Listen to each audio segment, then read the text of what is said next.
नमस्कार। मैं आपके साथ शबनम मुख्यमंत्री की शपथ लेते ही उमर अब्दुल्ला एक्शन मोड में आ गए हैं। पहले ही दिन धड़ाधड़ फैसले लेने शुरू कर दिए।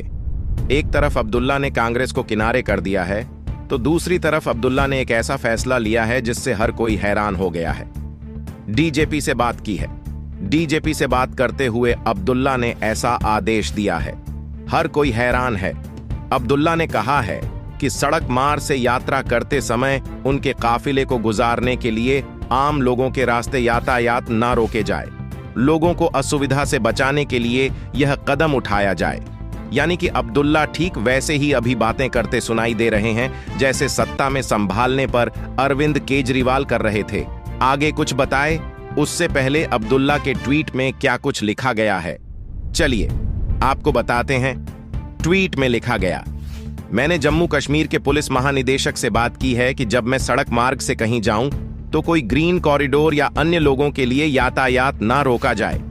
मैंने उन्हें निर्देश दिए हैं कि लोगों को असुविधा ना हो, इसका ध्यान रखा जाए और सायरन का इस्तेमाल कम से कम किया जाए। किसी भी तरह की लाठी लहराने या आक्रामक हाव भाव के इस्तेमाल से पूरी तरह से परहेज किया जाना चाहिए। मैं अपने कैबिनेट सहयोगियों से भी यही उदाहरण अब अपनाने को कह रहा हूं। हर चीज में हमारा आचरण लोगों के अनुकूल होना चाहिए। हम यहां लोगों की सेवा करने के लिए हैं, उन्हें असुविधा पहुंचाने के लिए नहीं। तो अब्दुल्ला सीधे सीधे कह रहे हैं कि उन्हें वीआईपी कल्चर नहीं चाहिए। जिस तरह अरविंद केजरीवाल सत्ता में आए थे तो उन्होंने भी यही कहा था, गाड़ी नहीं चाहिए, बंगले नहीं चाहिए, वह तो आम लोगों की तरह आम लोगों की सेवा करेंगे। लेकिन आज देखिए, केजरीवाल आम नहीं खास बनकर बैठ गए हैं। और इसी तरह अब उमर अब्दुल्ला भी यही कह रहे हैं कि जब वो कहीं काफिले के साथ गुजरे हैं तो वहां यातायात प्रभावित न किया जाए, उनकी वजह से ग्रीन कॉरिडोर ना बनाया जाए।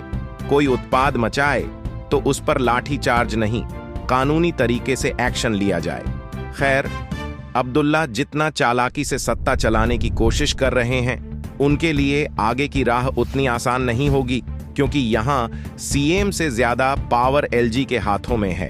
अब उन्होंने जनता से वादे तो तमाम कर दिए, लेकिन उन्हें पूरा करना अब्दुल्ला के लिए आसान नहीं होगा, क्योंकि जो फाइल अब्दुल्ला आगे बढ़ाएंगे एलजी के बिना कोई काम नहीं करवा पाएंगे, यानी मनमानी नहीं चल पाएगी। अब सबसे बड़ा पहाड़ तो अब्दुल्ला के लिए 370 की वापसी का है, क्योंकि सत्ता में आने के लिए अब्दुल्ला परिवार ने 370 की वापसी का वादा जोरों शोरों से किया, लेकिन पूरा करने से पहले ही अब्दुल्ला ने मोदी सरकार के आगे घुटने टेक दिए। जनता को ही आंख दिखाते हुए साफ साफ कह दिया, 370 की वापसी की मांग मूर्खता है। उमर के इस बयान से फारूक अब्दुल्ला नाखुश हैं और वह चाहते हैं कि बेटा 370 पर उनके सुर में सुर मिलाए, यानी कि 370 को लेकर परिवार में ही बवाल छड़ता हुआ नजर आ रहा है। सीएम बनते ही अब्दुल्ला फंसते हुए दिखाई दे रहे हैं, क्योंकि अब्दुल्ला परिवार के साथ ही कांग्रेस को भी छोड़ बीजेपी के सहयोगी की राह पर आगे निकल गए हैं, जो ना तो अपनों को पसंद आ रहा है ना साथियों को। लेकिन अब्दुल्ला को पता है, काम करना है और करवाना है तो केंद्र के आगे झुकना पड़ेगा। केजरीवाल की तरह चालाकी दिखाई तो कहीं के नहीं रहेंगे। यही वजह है कि अब्दुल्ला के सुर धीरे धीरे बदलते जा रहे हैं और वह मोदी सरकार के सहयोग से काम करने की बातें दोहरा रहे हैं, जो फारूक अब्दुल्ला को पसंद नहीं आ रही। और यही वजह है, एक बताई जा रही है कि कांग्रेस ने गठबंधन तोड़कर बाहर से समर्थन की बात कही है। अब देखना यह होगा कि फारूक अब्दुल्ला ने जो वादे किए थे वह आगे पूरा कैसे कर पाते हैं। फिलहाल इस खबर पर आपकी राय क्या है, कमेंट कर जरूर बताएं।